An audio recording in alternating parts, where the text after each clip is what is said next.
My sister's promotion dinner was the kind of event my family treated like a state occasion. My mother had been talking about it for 3 weeks. She called me twice to ask if I was bringing anything. And both times I'd said no. And both times she'd paused in that particular way she had. Not quite a sigh. Not quite silence.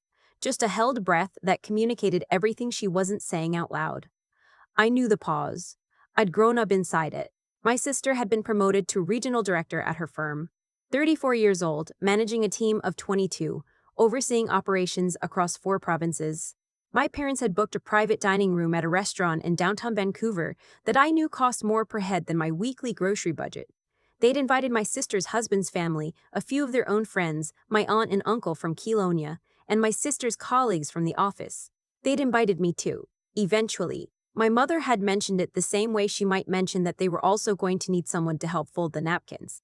You'll come on the 14th, right? It would be weird if you weren't there. Not a question. An obligation dressed up as an invitation.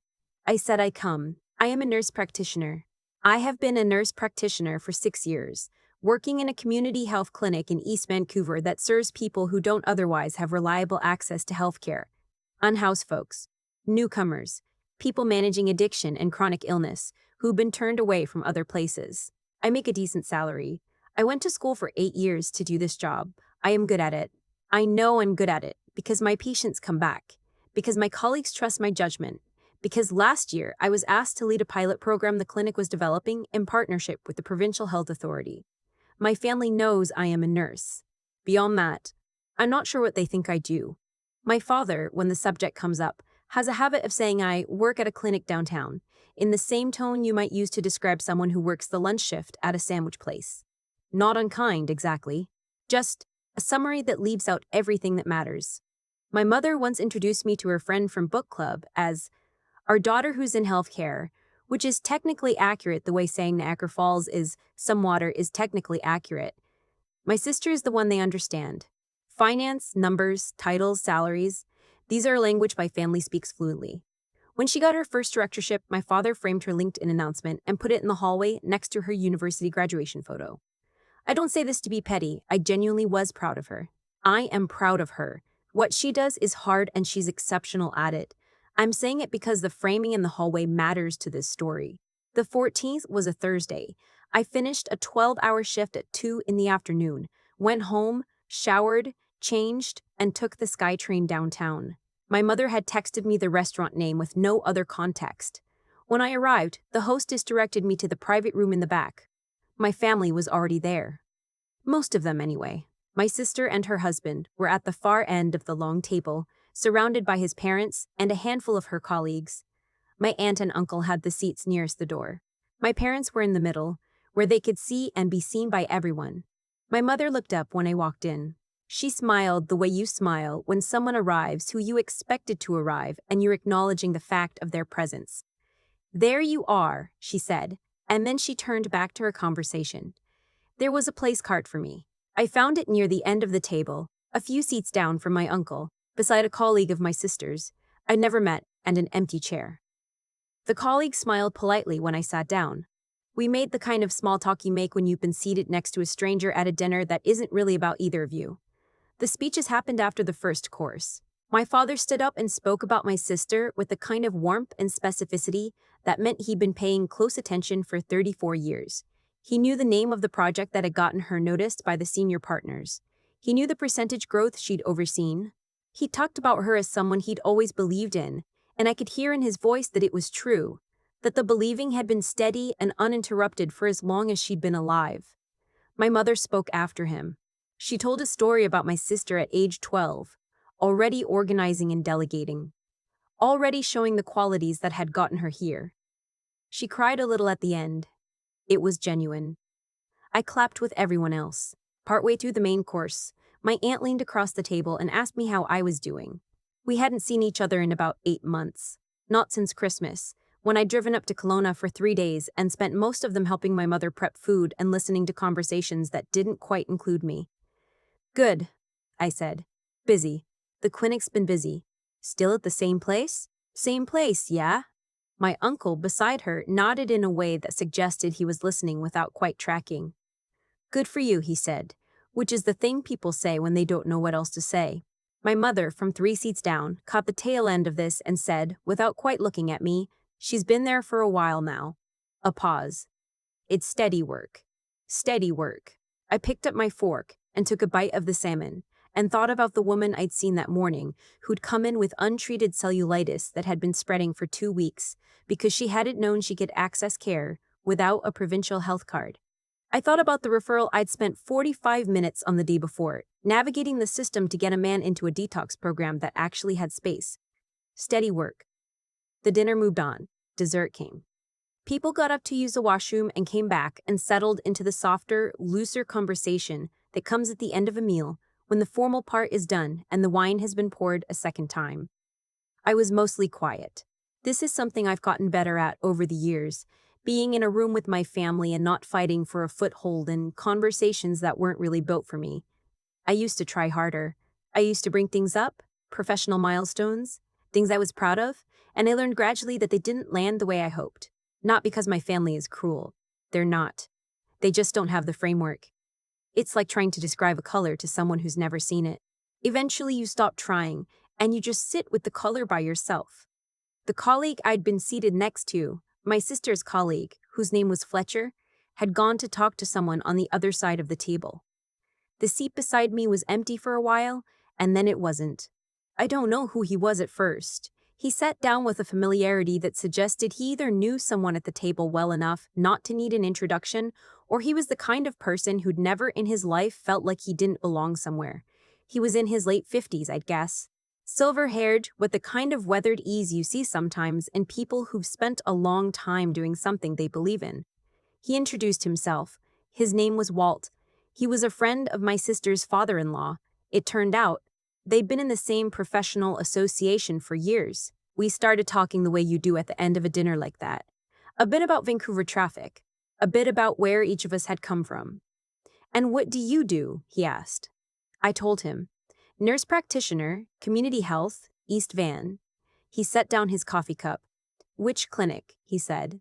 I told him the name. He looked at me for a moment with an expression I can only describe as recognition, like something had just clicked into place for him. "I know that clinic," he said. "I sit on the board of the health authority that funded the new housing integrated care model. We just finished reviewing the outcomes from the pilot last quarter." He paused. "You said your name is?" I told him. "You're the lead on the pilot," he said. It wasn't a question. "I am, yeah." He picked his coffee cup back up and held it in both hands. "We've been using your program as the benchmark for 3 other sites. The outcomes on sustained housing retention they were exceptional. Genuinely." He shook his head a little, like he was still slightly surprised by it. "We had a presentation about it 2 weeks ago. I sat in a room with the deputy minister, and your work was on the slides." I didn't say anything for a second. Not because I didn't know the work was good. I knew the work was good. I'd lived inside it for 2 years. But there's a difference between knowing something and hearing it said out loud, in a room, by someone who has no reason to flatter you. "Thank you," I said. "That's really good to hear." I don't know if my father had been listening. I think he caught fragments, the way you catch things at a crowded table, when a word or a tone breaks through the noise. He leaned over slightly. "Sorry, what's this about?" Walt turned toward him with the easy confidence of someone used to briefing people. "I was just saying I recognize your daughter's work.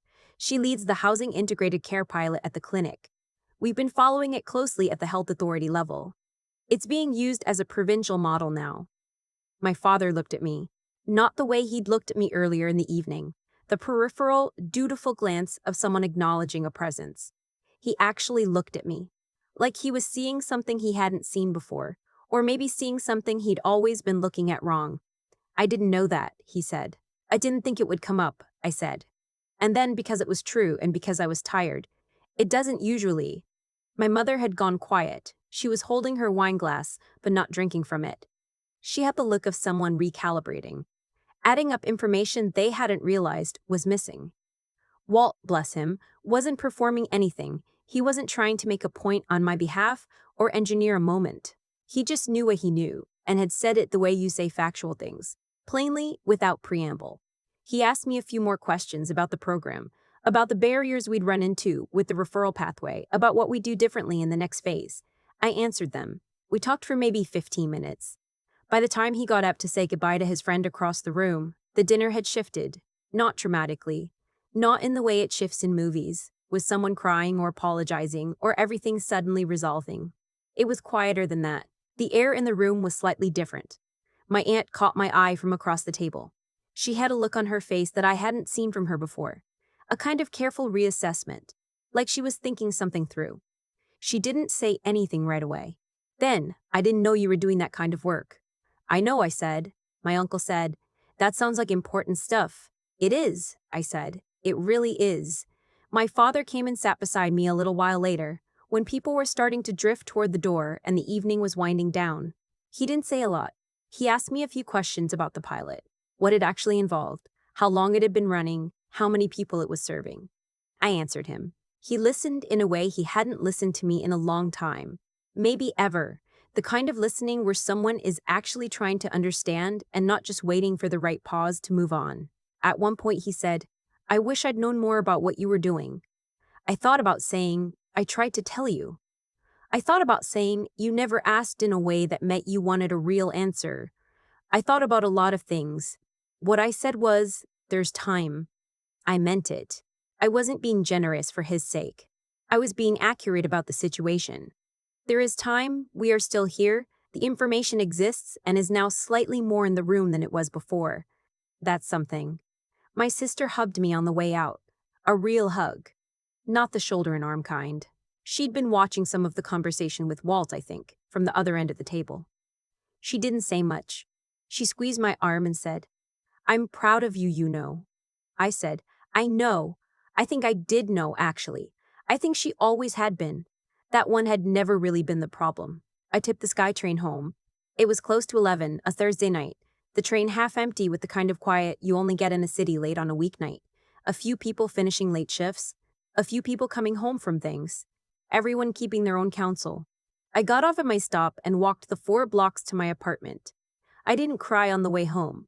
I want to say that clearly because I think sometimes people expect you to cry in moments like that, or to feel a rush of vindication, some sharp, clean feeling of finally. What I felt was more complicated and less dramatic than that. Something close to tired, but a particular kind of tired, the kind that sits alongside something else. Something that isn't quite relief, but isn't quite sadness either. I've thought about that dinner a lot since then. Not obsessively, but I come back to it. What I keep coming back to is not the moment Walt said my name was on the slides. That was good to hear, but it isn't what stayed with me. What stayed with me was the thing my father said. I didn't know that. And what I said back, it doesn't usually come up. Because that's the thing I'd been managing for years without quite naming it. It doesn't usually come up. I had stopped bringing it up. I had decided, somewhere along the way, that the effort of trying to translate myself from my family was more exhausting than simply existing alongside them in a silence that worked well enough. I had made a kind of peace with being unknown to them. I had called it acceptance, and I'd meant it. Genuinely. But sitting in that private dining room while Walt talked about the deputy minister and the slides, I realized that the peace I'd made was also a kind of absence. And I hadn't fully known it until someone from outside the family walked in and filled it. I don't think my parents are bad people. I want to be honest about that. I think they are people who understand certain kinds of achievement and not others. People who were raised with a specific vocabulary for success and never had much reason to expand it. They are people who love me in the way that people sometimes love their children, with a loyalty that doesn't always look like seeing. That's a harder thing to be angry at than cruelty. It's also a harder thing to fix.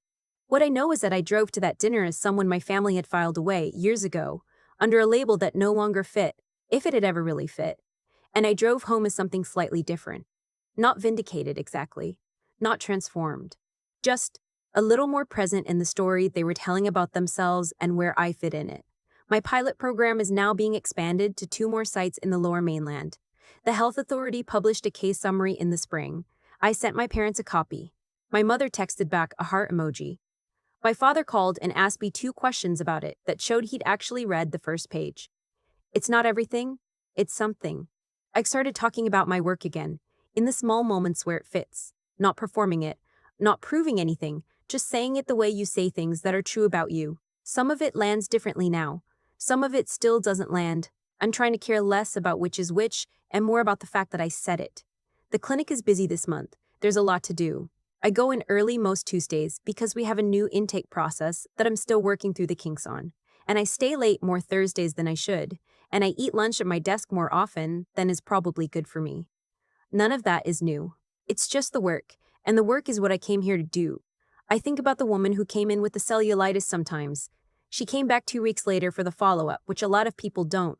She said the antibiotics had worked. She said she told someone else who'd been avoiding care about the clinic, and that person was going to come in. I wrote it in my notes the way I write everything. Briefly, functionally, just the facts. But I thought about it on the way home that evening and I thought, that's it. That's the whole thing. That's what any of this is for. I don't need it on a slide to know it matters. But I'll admit, it didn't hurt.